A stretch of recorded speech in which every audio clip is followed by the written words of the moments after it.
습니다. 좋은 일이 생깁니다. 사시겠습니다. 잘 지내셨습니까? 네, 건강하셨죠? 네, 만나서 반갑습니다. 오늘은 누가복음 7장의 말씀 가지고 하나님 말씀 증거하겠습니다. 복습해 볼까요? 첫째 주에 시리즈 첫 번째, 너희는 나를 누구라 하느냐? 역시 뭐 이제 눈치가 있으셔 갖고 어디다 적어 놓으시는가 봐요. 너희는 나를 누구라 하느냐? 내용도 기억하시죠? 네, 그렇게. 그다음에 두 번째 주에 했던 거는 어찌하여 이렇게 무서워하느냐, 믿음이 없느냐, 그런 이야기 있었던 거죠. 세 번째 주에 했던 거는 그 아홉은 어디 있느냐, 어디 가셨나요? 지금 안 계시네. 네 번째 주에 했던 거는 네가 나를 사랑하느냐. 그 다음에 주어진 명령이 되게 중요하다 그랬죠. 내 양을 먹이라, 내 양을 치라 했던 거. 그다음에 지난주에 했던 거, 지난주는 확실히 기억나시죠? 지난주가 더 생각 안 난다야 그러지 말고 아직도 깨닫지 못하느냐. 지식에 관한 문제가 아니고 하나님의 역사에 대한, 은혜에 대한 기억일 거라고. 그죠? 예수님 옆에 계시고 은혜와 기적을 베푸셔도 늘 그냥 떡 안 갖고 온 것 때문에 아쉬워 갖고 했던 그 기억나시죠? 네, 오늘은요 누가복음 7장에 나와 있는 예수님의 질문인데요. 24절, 25절, 26절 말씀에 예수님이 반복적으로 세 번이나 질문하셨거든요. 그게 뭐냐? 너희가 무엇을 보려고 광야에 나갔더냐? 25절에도 너희가 무엇을 보려고 나갔더냐? 26절에도 너희가 무엇을 보려고 나갔더냐? 그죠? 이 이야기를 풀기 위해서 몇 가지 배경에 대해서 몇 가지 말씀드리겠습니다. 우리 그 27절, 28절에 나와 있는 것처럼 추우시면 에어컨 끌까요? 또 끄면 또 덥다 그러고 또 키면 또 춥다 그러고 힘들어요. 그건 끄지 말고 이 앞에 거 그거 끄지 마세요. 그거 끄면 키가 크니까 그 에어컨이 달 것 같아 그냥. 이걸 끌까요?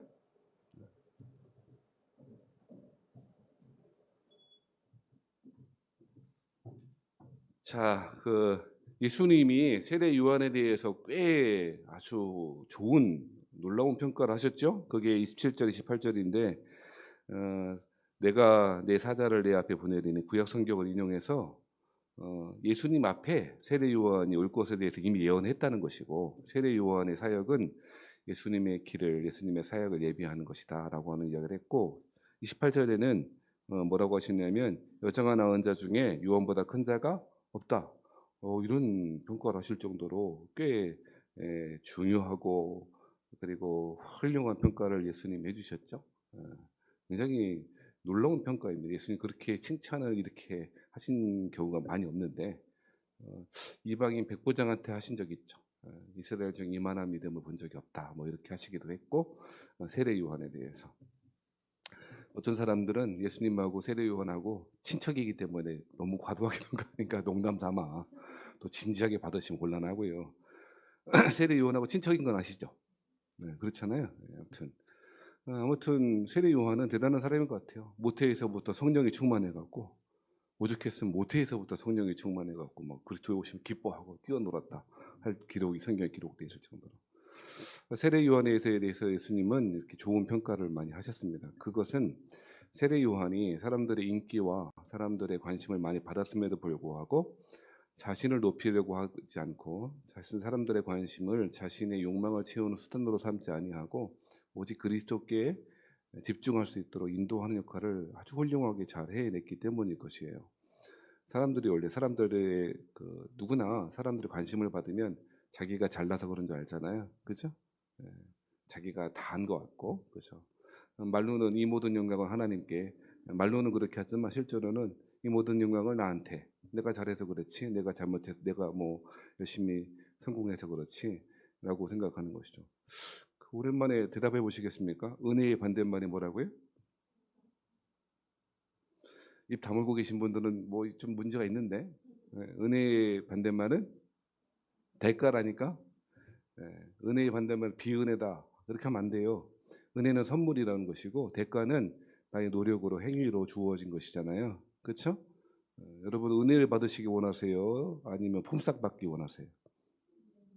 사람이 성실하게 일해서 먹고 살아야지 그냥 선물만 좋아한다고. 아니요, 그런 말이 아니에요. 하나님이 주시는 구원이라고 하는 것이 노력으로 될 수 없으므로 하나님의 구원은 다 은혜로밖에 될 수 없죠. 그죠? 그 사람들에게 은혜는 어려운 거예요, 원래. 예? 은혜가 쉬운 줄 알죠? 너무 흔하게 쓰여지는 말이기 때문에 당연한 줄 알지만 은혜를 받아들이는 게 쉽지 않습니다. 여러분 누군가 아니 남편이라고 생각해 보세요. 여러분 남편이 갑자기 막 작은 거 선물했어요. 다이아 이런 거. 그러면 무슨 생각이 드세요? 아, 날 사랑해서 주나 보다 그런 생각이 드세요? 왜 주지? 뭔 의도지? 요 생각이 먼저 드실 것 같아요. 사람마다 달라요? 아, 받아본 적이 없고 상상할 수도 없다. 그러시겠죠. 상상할 수 없어. 우리 집사님들, 여자 집사님들은 큰 거 안 받았잖아요. 그죠? 조그만 거. 아무튼 은혜는 쉽지 않은 거거든요. 사람은 자기의 관심 받으면 자기가 무엇을 해서 자기가 어떤 성취를 이루면 자기가 잘나서 이렇게 생각하거든요. 그래서 물론 그런 사람들 대놓고 이렇게 교만하게 하진 않아요. 그래서 겸손은 안 나오네요. 겸손은 태도의 문제가 아니고 위치의 문제거든요. 알쏭달쏭해요. 알 것 같기도 하고 모를 것 같기도 하고. 한번 따라해 보시겠습니까? 겸손은 태도의 문제가 아니고 위치의 문제다. 그러니까 겉으로는 되게 막 항상 아이고 제가 뭘 안다고요 그러면서 네가 나보다 잘났을 리가 없지 이렇게 하신 겉으로는 태도가 겸손한 분들이 대부분이거든요. 교회 안에 우리 교회 안에는 최소한 그런 분 없으시거든요. 내가 잘났어 이런 분 없으시거든요. 응? 근데 속으로는 그래도 내가 뭐 이 정도면 이렇게 한다든지 하나님, 사람, 자연이라고 하는 그 위치를 지키고 살아가는 것이 하나님 우리에게 말씀하신 것인데 그 위치가 바뀌거나 잘못되거나 그러면 겸손하지 않은 거죠. 그래서 겸손은 태도의 문제가 아니고 위치의 문제다. 가끔 빛나는 문장으로 제가 말씀드리면 좀 기억하시면 좋겠는데요. 예. 그래서 사람은요 겉으로는 겸손하게 그래도 실제로는 내가 뭘 해서 그 이유를 찾으려고 그래요. 합당한 그런 선물을 받게 된 이유를 찾으려고 하기 때문에 은혜는 쉽지 않은 거예요. 은혜가 누가 쉽다 그래요? 은혜를 받아들이는 거 쉽지 않아요. 왜 우리 안에 신앙에 대한 감격들이 없냐면 그 은혜에 대한 그 생각들이 너무 일천한 거죠. 은혜로 인하여 믿음으로 말미암아 구원을 얻었나니 에베소 말씀을 달달달 외우는데 그 말씀이 하나님이 하는 바가 우리에게 의미하는 바가 무엇인지를 묵상해 본 적이 없거나 구원 얻을 때 필요한 어떤 그냥 공식, 조건 정도로 은혜를 받아들이니까 혹은 구원 받을 때는 은혜가 필요한데 이후로 삶은 내 열심으로 살아야 된다고 생각한다거나 이런 분들이 되게 많거든요. 그럼 신앙생활 팍팍하거든요. 우리 예수 믿는 것도 마찬가지 아니겠어요? 예수 잘 믿는데 나중에 늙음하게 혹은 신앙생활 어떻게 하다 보니까 환란이 오거나 어려움이 당할 때 내 신앙이 지켜질 거라고 하는 보장이 있어요? 잘 지킬 것 같아요? 저는 못 지킬 것 같던데요. 아이 목사님 지키시겠지 누가 그래요? 제 속 아세요? 모르시잖아요. 신앙생활 하나님이 그리스도를 믿는 믿음을 지켜나가는 거 쉽지 않습니다. 그리고 만약에 그러한 신앙을 지키는 것이 나의 노력이나 나의 어떠한 열심이나 나의 확신에 있다면 얼마나 불안하겠어요. 우리의 신앙은 처음부터 그리스도의 은혜요. 우리 주님 앞에 갈 때까지 은혜인 줄 믿습니다. 이 사실을 붙잡아야죠. 안 그러면요 힘들어요. 신앙생활하는 게 너무 팍팍해요. 하나님의 은혜와 구원과 호의를 사기 위해서 날마다 애를 써야 하는 불쌍한 존재로 전락할 수밖에 없는 거죠. 그래서 은혜는 쉽지 않은데 왜 그런 얘기하고 있냐면요. 이 세례 요한에 대한 예수님의 평가가 왜 이렇게 훌륭하고 정말 기가 막힐 평가를 하시냐. 세례 요한은 사람들의 관심이나 사람들의 노력 그런 것이 주어졌을 때 자기의 성취나 자기 노력의 대가로 받아들이지 않고 어떻게 했나? 오직 그리스도를 그 모든 관심이나 영광과 성취를 그리스도에게 향하도록 했다는 것이죠. 굉장히 중요한 세례 요한은 굉장한 사람이었어요. 실제로 여러분 잘 아시는 대로 예수님 시대에 종교의 세 파가 있었다 그랬잖아요. 감리교, 장로교, 침례교 있는 것 마냥 예수님 시대에 세 파가 있었거든요. 물어보진 않을게요. 눈치를 보아하니 바리새파, 사두개파, SNF파 이런 게 있었는데 SNF파는 세례 요한이 속한 공동체라고 보여지고 광야에서 있었고요. 광야에서 하나님의 말씀을 필사하거나 아주 정결한 그 로마의 어떤 지배에서 떠나서 하나님 주시는 은혜를 지키고 경건을 지키기 위해서 따로 살았던 사람이거든요. 그 가운데 출신인 것으로 보여지고 아무튼 그 세례 요한이 했던 일이 SNF파 공동체에 속해서 했었던 일이 하나님 말씀을 필사하는 그런 일이었을 것이 분명히 보여요. 그래서 이 세례 요한이 하나님 말씀을 잘 기록했잖아요. 그러니 무엇인가 쓴다는 것은 아주 느리게 읽는 한 방법이잖아요. 써보신 분들은 알아요. 쓰는 거는 굉장히 느리게 읽는 방식이어서 굉장히 유익한 줄 믿습니다. 물론 여기 팔목도 아프고 허리도 아프고 그러시긴 하겠습니다만. 그래서 세례 요한은 성령이 임하시기 전에 그 공동체, 즉 사막에서 광야의 굴 같은 데에서 굴 파고 가서 하나님의 말씀 묵상하는 데 전념했던 사람이고 앞서 말씀드렸듯이 성령님이 오신 후에 그의 삶이 완전히 전환되어지죠. 성령이 오시니까 하나님의 말씀이 임하고 성령님이 임하시니까 그가 요단강 부근으로 왔다 그랬거든요. 성경이. 원래는 어디 살았는데? 광야에 살았다니까. 광야에 불 파고 들어가서 제가 가보니까요. 어떻게 여기 살았나 싶어요. 그런데도 희한한 건 그 광야의 굴에다가 그 리추얼 베트, 그러니까 목욕탕 같은 욕조 같은 걸 만들어 놔갖고요. 거기다 물 받아 놔갖고 나갔다 혹시 들어오면 막 몸 씻고 막 이랬거든요. 대단한 사람들이에요. 그러니까 거기에서 자신들에게만 주어졌다라고 믿는 하나님의 말씀을 간직하며 살았던 사람이 이제는 요단 강 근처에는 사람이 많겠어요, 적겠어요? 강남을 생각해봐요. 사람이 많아요, 적어요. 예. 뭐 성북동이나 저기 사는 사람은 모르겠습니다만 강남 요 강 근처에 사람 많죠? 수자원을 이용하기 쉬운 당시의 이스라엘 기후를 생각해 보면 사람들이 많았을 거라고요. 그 세례 요한이 강남으로 온 거죠. 강남으로 와서 뭐 해요? 그리스도를 소개하고 그리스도의 복음, 하나님 나라의 복음을 전파하고 이랬던 것이죠. 이러한 배경하에 주어졌던 것이에요. 그러면서 세례 요한이 예수님에 관한 정체성에 관한 질문들을 21절, 22절 하고 난 다음에 오늘 본문이 시작되는 거예요. 자, 그래서 이런 배경하에 그러니까 세례 요한이 광야에서 나와서 요단강에서 하나님의 복음, 회개의 복음을 전거하니까 사람들이 많이 몰려왔겠죠. 세례 요한이 메시지를 탁월하게 전한 것도 있을 테고 종합적인 여러 가지 이유일 거예요. 한 가지 이유 때문 아니거든요. 여러분 우리 교회 오신 이유가 한 가지 때문 아니거든요. 오 목사님 말씀을 잘 전하셔. 이것만은 아니잖아요. 그러니까 너무 이렇게 다큐로 받으시면요, 내가 힘들어요. 아무튼 그 세례 요한은 먹는 것도 입는 것도 특이했죠. 뭘 먹었대요? 메뚜기. 실제로 메뚜기 먹으려고 뭐 농장을 꾸린 건 아닌 것 같고 있으면 먹고 석청도 마찬가지예요. 석청을 야 와일드 하니요 좋은 거 먹고 다녔다 야 그거 아니라 그랬다니까요. 있으면 먹고 없으면 말고 그런 거예요. 그리고 옷은 몰라요? 낙타털 약대 낙타거든요. 약대털 그 일부러 그 가지고 해 입으려고 그 낙타를 잡아껐어요. 지나다니는 낙타가 혹시 죽은 거 있어서 그냥 걸쳐 입었던 것 같아요. 느낌상.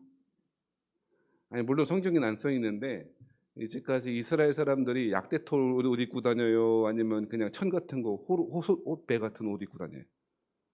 그건 들어봤잖아요, 그죠? 안 들어봤나? 아니 그 더운 내 막 40도 넘어가고 막 이러거든요. 여러분 정말 계란 익어요. 차량 본네트. 그런데 생각해봐. 낙타 가죽옷. 뭐든 바이컷도 아니고. 그거 입었으면 그 사람 못 살겠죠? 딴티 나겠죠? 그러니까 그 얘기는 그의 모든 의식주는 관심이 없었던 거죠. 그리고 사람들에게 그러니 그렇게 입고 먹고 다니니까 사람들한테 눈이 확 떴겠죠. 그렇잖아요. 더군다나 예수님 오시기 전에는 메시아가 올 거라고 하는 생각들이 굉장히 팽배해졌다니까요. 400년의 시간이 있었다 그랬잖아요. 구약의 마지막 선지자가 말라기라고 한 선지자고요. 그죠? 예수님 오시기 전까지 그 기간이 400년이나 됐대요. 의미심장해요. 성경에서 400년은 굉장히 의미심장해요. 대부분 우리 구약 10개 시대가 있거든요. 물어보진 않을게요. 걱정하지 마세요. 예. 창조 시대부터 그 역사가 400년 단위로 거의 이렇게 맞춰진 것 같아요. 또 너무 의미를 또 과하게 이렇게 하지 마세요. 그 세대주의제 이단되니까. 아무튼 그 400년간의 기간 동안에 아무런 선지자가 없었어요. 하나님의 말씀도 주어지지 않았어요. 이스라엘 총체적인 역사 가운데 이런 시기가 별로 없었어요. 거의 없었죠. 그렇게 타락했다는 사사시대에도 하나님이 이스라엘 사람들이 나 죽겠어요 그 부르짖으면 누구를 보내요? 조금 전에 사사시대다 그랬는데 누구 보내요? 사사를 보내거든요. 네? 사사. 그러니까 이스라엘에 그렇게 타락했다는 시기에 선지자가 없었던 적이 별로 없다니까요. 하나님 어떤 식으로든 이스라엘 사람들에게 계속 말씀해 오셨어요. 그렇죠? 아브라함, 이삭이 직접 족장에게 말씀하시고 그 이후로 왕과 제사장과 선지자가 분리되었을 때는 제사장이나 선지자를 통해서 계속 말씀하시는 일들이 쭉 이어졌어요. 이스라엘 총체적인 역사 가운데. 그런데 말라기부터 예수님 오시기 전까지 400년간은 그러한 말씀도 선지자도 없었다니까요. 되게 이상한 일이라고요. 이스라엘 사람들에게는. 우리가 하나님의 음성을 들어본 적이 없어갖고 별로 안 이상하잖아요. 말씀을 안 들어도 아무렇지도 않죠. 주일 설교 안 들어도 괜찮아요. 오히려 마음이 평안하고 막 그러잖아요. 우리는 이스라엘 사람들이 하나님의 말씀을 듣는 방식에 대해서 우리는 별로 생각해 본 적이 없기 때문에 그래요. 아무튼 그런데 400년간의 말씀도 안 주어지고 선지자도 없으니 사람들이 당황하는 거죠. 그리고 마지막 말라기가 마지막 때에 사자를 보낸다고 그러고 말라기 성경에 보면 그런 게 있거든요. 메시아하고 그냥 사자가 올 거라는 얘기 있거든요. 그래서 세례 요한이 어떻게 해요? 갑자기 그 슈퍼스타가 된 거죠. 저기 알고 보니까 저 광야에 쿰란이라고 하는 지역에 굴 같은 데 파고 들어가서 말씀의 수전을 대단히 많이 했대야. 돌을 닦았대야. 그러고서 어디로 왔어요? 요단강으로 와서 뭐 입고 다니고? 낙타토로 입고 다니고 먹는 것도 먹으니 뭐 메뚜기 잡아먹고 있으면 뭐 와일드 하니 먹고 막 이러고 그러니까 야, 이 사람이 메시아인가 보다. 사람들이 열광했고요. 그리고 그 메시지가 예수님 이스라엘이 멸망하기 직전에 예레미야와 같은 선지자 있잖아요. 그런 선지자의 메시지 되게 유사하거든요. 멸망할 거라고. 누가 임박한 진노를 피하라고 하더냐고. 이런 이야기를 예레미야도 했고 그 세례 요한도 그런 이야기를 했거든요. 그러니 얼마나 인기가 많아졌겠어요. 그래서 사람들은요 그 세례 요한을 보러 다 어디로 가냐? 광야로 몰려가는 거예요. 우리 1970년대니까 80년대니까 빌리그리암이라고 목사님 모셔갖고 뭐 여의도에서 74년인가 그때인 것 같으네. 그때 뭐 집회할 때 여의도가 뭐 메어 터지도록 사람들이 왔다는데 그만큼 그 정도의 폭발력과 영향력으로 사람들이 많이 몰려갔던 것이죠. 자, 그래서 오늘 본문의 말씀 뭐라 그랬냐면, 자, 요한의 이제 그 제자들이 왔다가 간 이후에 24절에 뭐라 그래요? 요한이 보낸 자가 떠난 후에 예수께서 무리에게 요한에 대하여 말씀하시되, 즉 광야에 있는 요한에 관해서 요한이 광야에서 세아역을 많이 하고 있는데 그 광야에 있는 그 요한 그 사람들이 많이 보러 갔다 그랬잖아요. 그래서 왜 보러 가는 거냐? 그 이유가 뭐냐? 그 목적이 뭐냐? 이렇게 질문하시는 거라는 거죠. 이해되셨죠? 더 이상 친절하게는 못해요. 24절에 그래서 뭐라 그랬어요? 너희가 무엇을 보려고 광야에 나갔더냐? 관광하러 간 건 아니라는 거죠. 그죠? 그러니까 결국 세례 요한을 보러 갔는데 세례 요한의 사역을 통해서 얻고자 하는 바가 뭐냐? 무엇 때문에 간 거야? 24절에 예수님 뭐라고 그러시냐면 너희가 무엇을 보려고 광야에 나갔더냐? 바람에 흔들리는 갈대냐? 이건 아니겠죠. 이스라엘 사람들이 광야에 갈대가 있었는지 모르겠지만 어떠한 자연 경관들을 보는 건 아닐 거 아니에요. 그렇죠? 어떤 사람들은 여기 바람에 흔들리는 갈대냐 이것을 세례 요한 자체를 말하는 거다. 그 사람에 대한 관심, 가능한 해석인 것 같아요. 또 그렇게 해석하는 거예요. 근데 물론 그 광야에 나갔던 사람 중에 일부는 세례 요한의 그런 그 캐릭터가 궁금해서 진짜 메시아인가 맞아? 진짜 어떤 사람인 거야? 그 궁금해서 나갈 수도 있겠죠. 그렇잖아요. 또 25절에 보면 다시 그 질문하시죠. 뭐라고? 너희가 무엇을 보려고 나갔더냐? 그리고 자문하시고 자답하시죠. 뭐라고 대답하십니까? 부드러운 옷 입은 사람이냐? 보라, 화려한 옷을 입고 사치하게 지내는 자는 왕궁에 있느니라. 그렇죠? 광야에 무슨 그 종교 권력자들이 있겠어요? 정치 권력자들이 있겠어요? 그런 사람들은 예루살렘 성 안에 있을 거 아닙니까? 그렇죠? 제사장 그룹이나 헤로드 왕이 있는 사람들은. 그러니까 광야에 나간 목적은 그것도 아니겠지. 그러면 진짜 하고 싶은 그 질문이 뭐냐? 26절이죠. 이제 마지막으로 점점 점증되어져서 마지막 질문을 딱 하시는 거예요.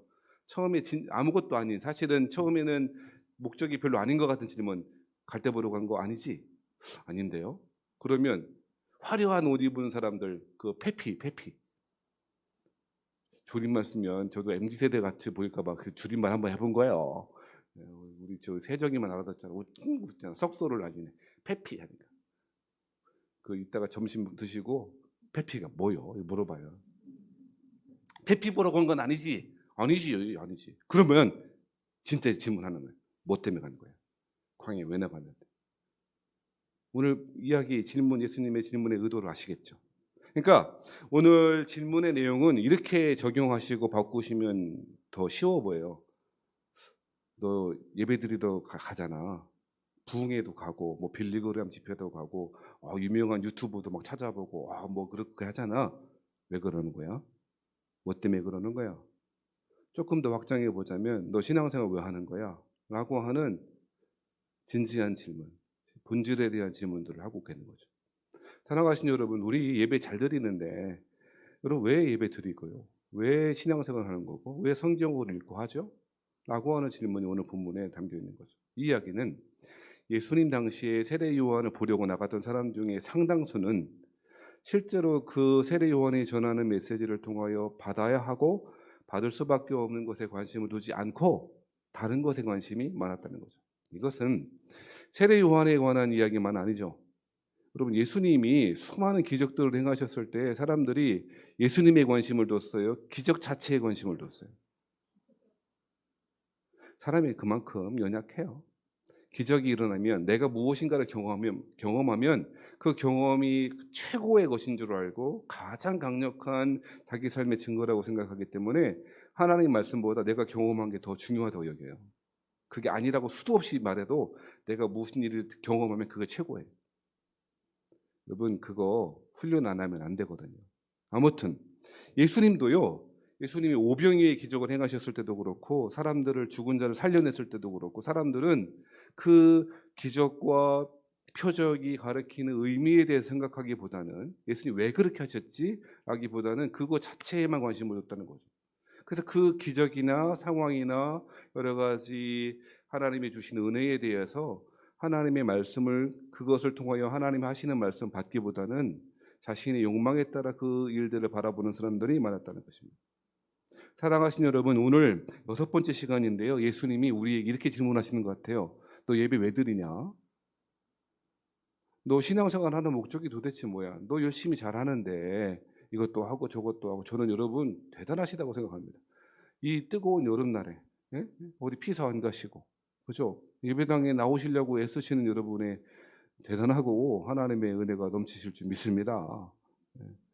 진짜 그래요. 저도 아무튼 그러니까 우리가 예배를 드리고 신앙생활을 하는데 그냥 습관적으로 그냥 어느 날 아침에 주일날 습관적으로 일어나서 운전을 해왔더니 예배당이더라 이런 분들이 대부분 많다고요. 물론 그것마저도 이제 다 힘을 잃어버려서 안 나가도 괜찮네? 별일 없네? 이런 분들도 많이 있겠습니다. 제가 처음에 결혼해서 산 데가 목천에 있는 부영아파트라고 하는 곳에 살았는데요. 거기서 10년을 살았거든요. 10년을 살고 신망동으로 이사 왔는데 교회에서 퇴근했는데 운전하고 있는데 저 목천 천안역으로 지나가고 있더라니까요. 아니 그게 한두 번이 아니었어요. 그리고 어떻게 했냐면 어이구 내가 뭐 하는 거냐고 돌려왔다가 그것이 여러 번 됐다니까요. 여러분요. 주일날 아침에 일어나면 또 교회 가야 되네. 그런 마음도 없어. 그냥 교회 가야 되네. 그래서 어떻게 해요? 그냥 차에 타고 거의 반수면 상태로, 거의 기절 상태로 오셨다가 그 차에 탈 때는 반수면이고 교회 오시면 또 완전 수면이고 이렇잖아요. 그렇죠? 그렇게 하신단 말이에요. 너무 진지하게만 물어보면 또 이게 너무 답답하실까 봐. 이 질문은 우리는 사람들이 관심이 여기에 있대. 사람들이 욕을 많이 한데 그냥 뭐 예배 드리니까 드리는 것이고 안 나가기도 껄쩍지근하고 안 나가면 괜히 그 뒤통수가 좀 뜨끈뜨끈하기도 하고 막 그렇거든요.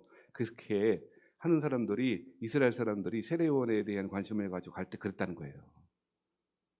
그래서 예수님이 그걸 아셨어요. 아시고 뭐라고 말씀하시냐? 너희가 뭘 보려고 나가는 거야? 도대체 신앙생활 하는 이유가 뭐야? 라고 질문하는 거죠. 예수님 뭐라고 대답하셨습니까?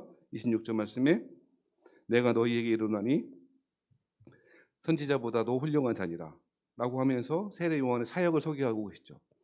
제가 해석해 드리면 예수님이 내가 너희들이 왜 광야에 나가는 거야? 라고 하는 것은 세례 요한 때문만은 아니라는 거죠. 세례 요한 그 사람에 대한 관심이라기보다는 세례 요한을 통해서 세례 요한이 가르치는 바 누구? 예수 그리스도. 여러분 세례 요한이 신앙 고백을 아니면 하나님이 주신 그 감동으로 예수님에 대한 정체성을 딱 설명했거든요. 예수님은 누구시다 선언했어요. 뭐라고 했어요? 보라. 좀 어린 양은 키워드만 자꾸 말하려고 하지 말고 보라 세상 죄를 지고 가는 하나님의 어린 양이로다 그랬잖아요. 그러니까 세례 요한의 메시지의 핵심은 뭐 회개하라 이것도 있지만 더 중요한 건 사자로서 누구를 보여주는 거죠? 그리스도 예수를 보여주는 거죠. 그분이 하나님의 어린 양이고 세상 죄를 지고 가시는 분이다라는 사실을 알기를 원하셨던 거죠. 즉 신앙의 목적, 예배의 목적은 여러 가지 있을 수는 있겠습니다만 궁극적으로 하나님의 말씀을 듣는 것이고 그 하나님의 말씀이라고 하는 것의 중심에는 하나님 나라, 즉 하나님 나라를 가져오게 하시고 하나님 나라를 완성케 하시는 그리스도에 대해서 증거하는 것이 우리 신앙의 목적이고 예배의 목적이어야 한다고 말하는 거예요. 이해되시면 아멘. 우리는 예배를 그저 우리가 당연히 해야 되는 의무 정도로만 생각하거나 아니면 내가 예배 드리지 않으면 어떠한 아까 좀 농담삼아 반농담삼아 말씀드렸지만 벌 받는 것 아니야 라고 하는 정도로 그렇게 생각하는데 그렇지 않다는 거예요. 여러분 하나님의 말씀을 듣는다는 것은 여러 방식이 있겠죠 물론. 그렇죠?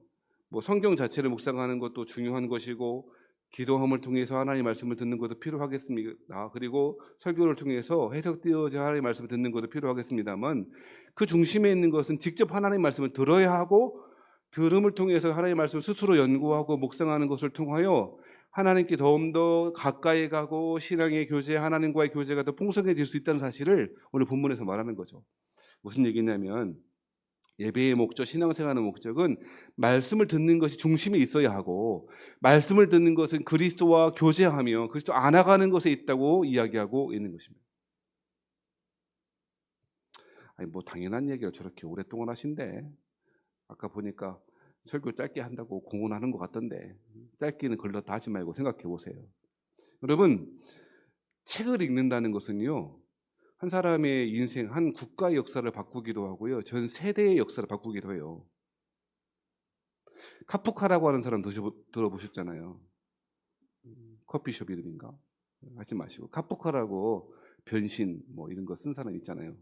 우리 그 김영하라고 하는 작가가 카프카식으로 쓰더라고요. 비슷하게 그 문체가. 아무튼 카프카라고 하는 사람이 있는데요. 그 사람이 뭐라 그랬냐면 이렇게만 했어요. 우리가 읽는 책이 우리 머리를 주먹으로 한 대 쳐서 우리를 잠에서 깨우지 않는다면 도대체 왜 우리가 그 책을 읽는 거지? 책이란 무릇 우리 안에 있는 꽁꽁 얼어버린 바다를 깨뜨려버리는 도끼가 아니면 안 되는 거야. 이거는 변신이라고 하는 카프카의 그 소설에 나오는 것을 인용한 거거든요. 카프카가 생각할 때 사람들이 뭘 자꾸 읽는데 그냥 멍한 상태로 읽는 거예요. 근데 그 책이라고 하는 것이 주먹으로 머리를 빵 때리듯이 도끼로 나무를 때리는 듯한 얼어버린 그 바다를 도끼로 때리는 듯한 충격이 주어지지 않는다면 뭐하러 책 읽는 거야? 라고 질문하고 있는 거죠. 그래서 여러분 요 카프카의 이야기를 이 소설 속의 이야기를 인용해서 그 박웅현이라고 카피라이터 있잖아요. 머리 막 대머리 된 그 카피라이터 아저씨가 책은 지금 막 찍는다 그랬나? 책은 도끼다. 이거 그런 책 썼거든요. 그러니까 여러분, 제가 이 글을 인용하는 이유가 뭐냐면, 성경을 읽고 예배 드리는 것도 마찬가지일 텐데, 유튜브도 막 보고 그러시잖아요. 그런데 그것이 그냥 보는 거예요. 듣는 거예요. 그냥 예배 시간이니까 뭐 말씀 뭐 하는 거지. 그렇게 하는 거예요. 근데 말씀을 들을 때도, 그리고 성경을 읽을 때도, 여러분 스스로 개인적으로 성경 읽을 때도 그냥 읽는 것 뿐이지, 난 그런 것도 안 했는데, 뭐 그런 신분은 뭐 있겠습니다만, 그냥 읽는 것 뿐이지 우리의 얼어버린 영혼의 바다에 도끼로 내려찍는 듯한 충격이 없는 거예요. 그냥 읽는 거예요. 그것도 안 읽고 그냥 겨우 일주일에 성경 얼마나 읽으세요? 저는 주일 성경 봉독 시간에 읽어요. 그 정도 차원인 거예요. 사랑하신 여러분, 하나님은 하나님의 사랑과 하나님의 속성과 하나님의 아름다우심을 우리에게 계시해 주고 싶어 하셨어요. 누군가 사랑하는 대상에게 자신을 보여주고 싶어 하는 것은 당연하잖아요. 하나님은 성경을 통해서 그렇게 하셨어요.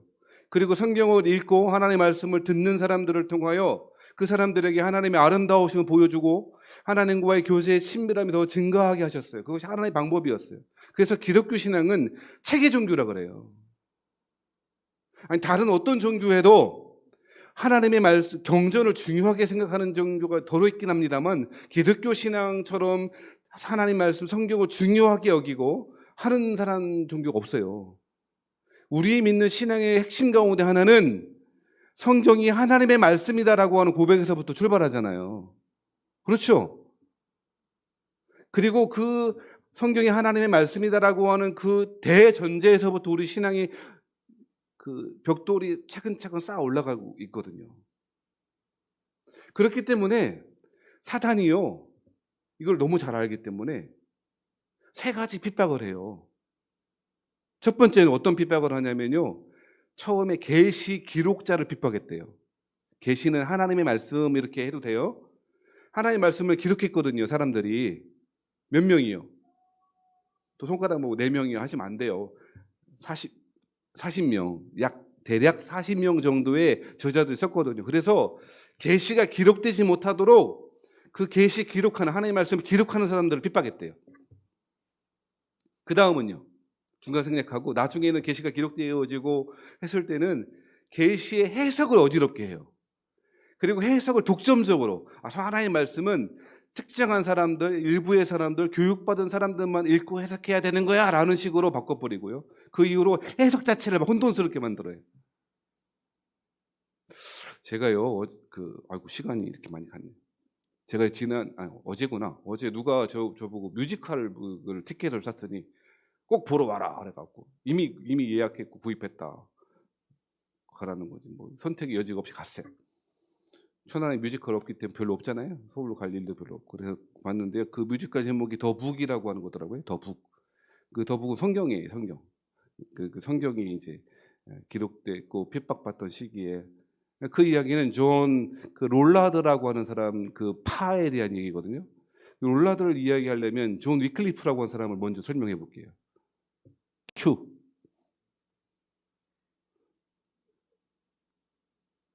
여보세요? 주무시나요? 대용아, 거기 PPT 들어봐. 존 위클리프라고 사람이 있어요. 이 사람이 1330년에서부터 1384년까지 살았다고 그랬잖아요. 종교개혁이 언제 일어났죠? 루터가? 1517년. 알긴 하는데 약간 부족해요. 2%가 항상 부족하거든요. 1517년에 루터가 종교개혁하기 전에 한 200년 전 사람이거든요. 영국의 사람이 이 사람이요, 종교개혁자들이 했던 것과 거의 비슷한 주장, 화채서를 부인하고 교회가 타락한 것에 대해 지적하고요, 화채서 부인하고, 그리고 교황 제도에 대해 강력한 반발을 해요.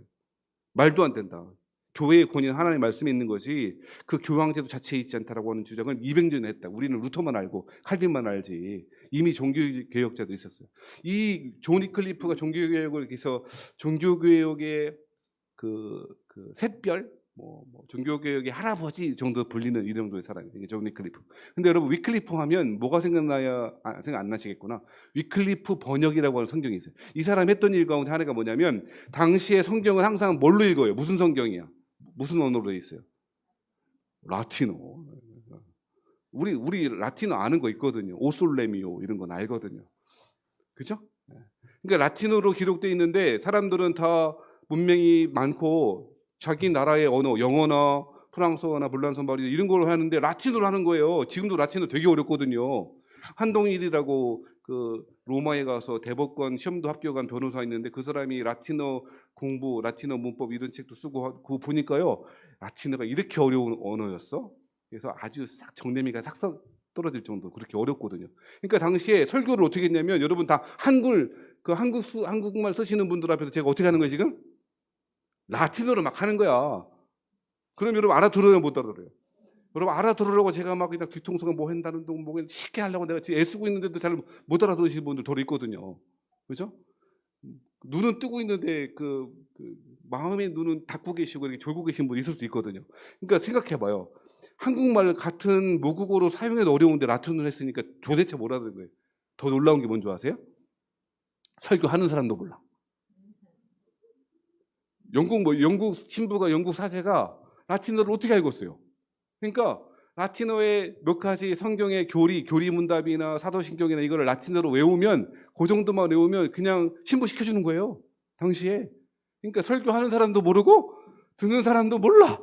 이런 일들이 벌어지고 있는 거예요. 그러니 신앙생활이 제대로 됐겠어요?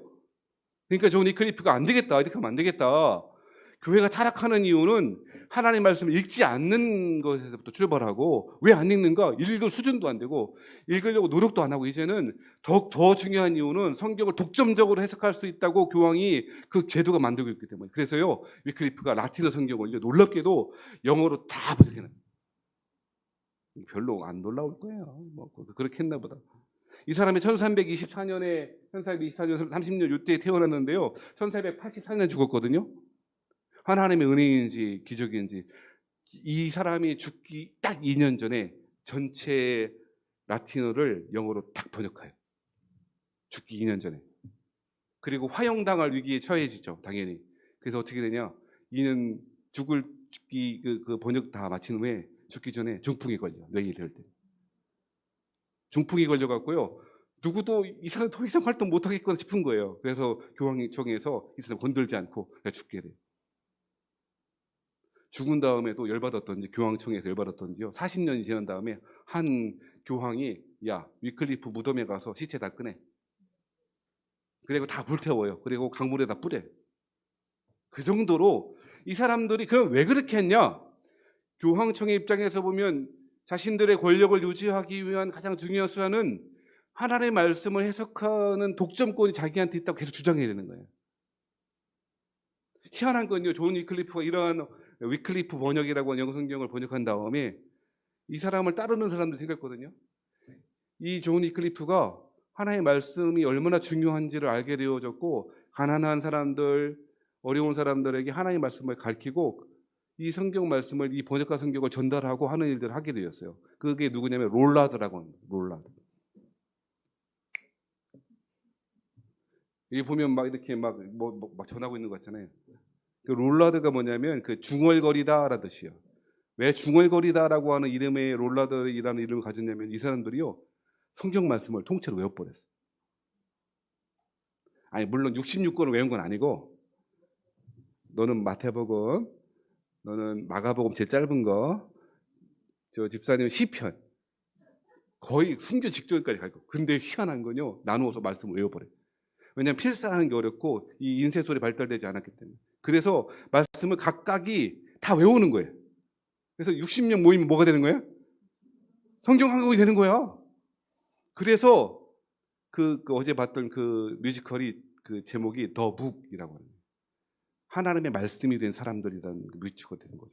이 사람들은요. 그래서 곳곳에 다니면서 어떻게 해요? 위클리프가 번역했던 성경을 시골로 다니면서 자 지금부터 하나님의 말씀 선포하겠습니다. 딱 한 다음에 태초에 하나님의 말씀이 계시는 쫙 외우는 거예요.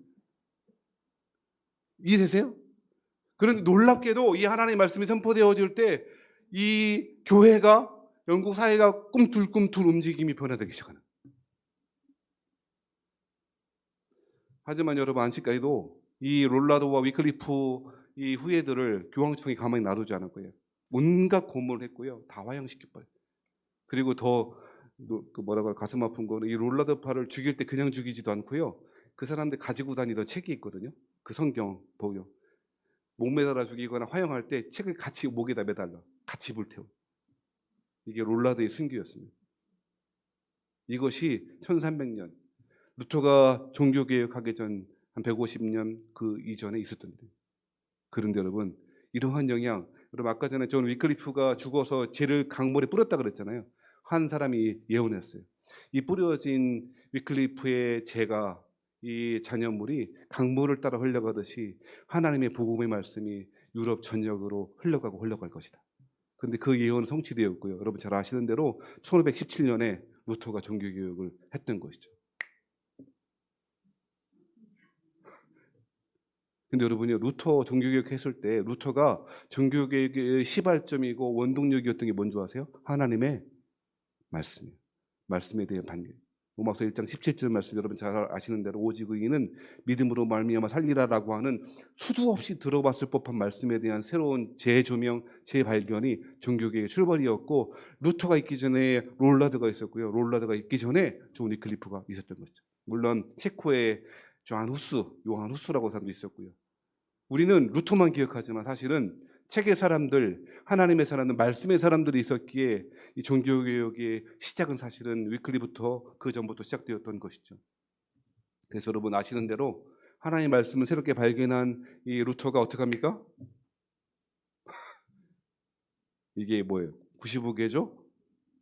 반박문, 비튼베르크 성문 앞에 이거는 교황의 제도와 교황의 실정과 이것이 모두 다 하나님의 말씀과 위배된다라고 붙였던 것이죠. 이 복음의 불길이, 이 종교개혁의 불길이 전 유럽을 휩쓸었고 지금 우리에게 하나님의 생명의 말씀으로 다가온 것이죠. 사랑하신 여러분, 하나님의 말씀을 누구나 해석할 수 있고 읽고 묵상하는 것이 너무너무 중요해요. 아까 말씀드렸듯이요, 종교개혁 이전에 교황들은 어떻게 했다고요? 가톨릭은 말씀 읽지도 못하겠다니까요. 그러니까 라틴어로 하지. 그리고 해석은 누구만 해야 돼. 교육버스는 사제만 해야 돼. 그리고 해석도 내려줘, 교황청에서. 그러니 그 신앙이 개혁되겠습니까? 하나님의 은혜 안에 있을 수 있었겠습니까?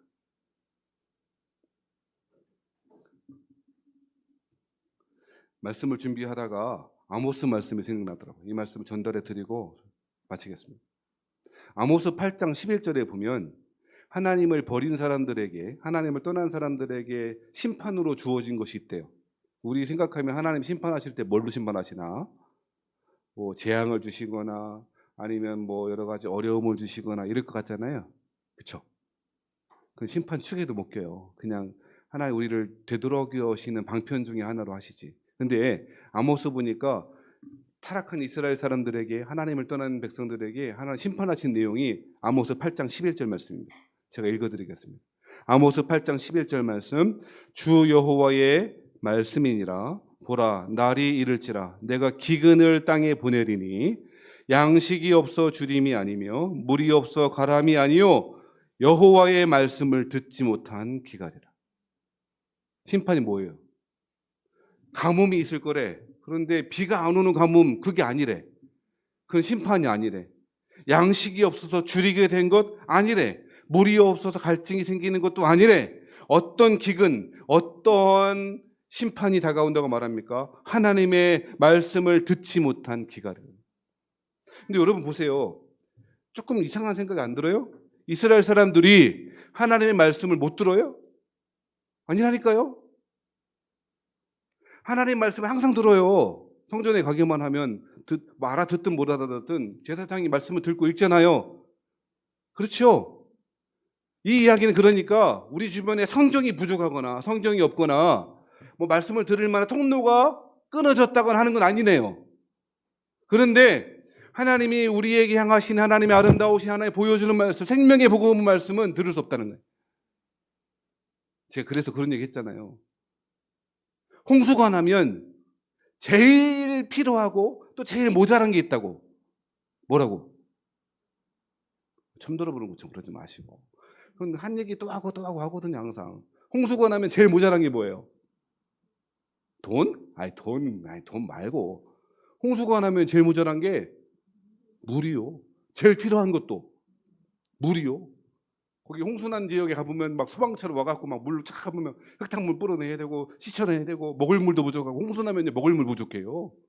그래서 여러분 재해가 나면 항상 정수기라든지 정수약 같은 거를 제3세기 보내잖아요. 홍수가 나면 물이 부족한 거예요. 오늘날 하나님의 말씀이 가득하다고요. 가득한 것처럼 보여줘요. 채널만 돌리면 누워서 유튜브로 누구누구 목사 설교하면 딱 나오거든요. 유튜브 검색해 음성으로 그냥 안 쳐도 돼. 세원이학교의 설교 하면 딱 나와요. 또 다른 세원이학교 여러 개 있어가지고 또 저 얼굴 보고 들어가셔야 되는데 어디 가든 하나님의 말씀이 홍수 때처럼 가득해요. 그래서 어떤 일이 벌어지면 막 선택할 수 있어요. 입맛에 맞도록. 그런데요, 생명의 복음의 말씀을 들을 곳이 없어졌어요. 물론 제가 드리는 말씀이 우리 교회만 생명의 말씀을 전하는 곳이다라고 말하는 거 전혀 아니에요. 말씀 마치겠습니다. 사랑하시는 성도 여러분, 예수님께서 광야에 몰려가는 사람들을 향하여 말씀하세요. 너 뭐 때문에 가는 건데? 예배 왜 드리는 건데? 말씀 읽기나 하니? 읽으면 왜 읽는 건데?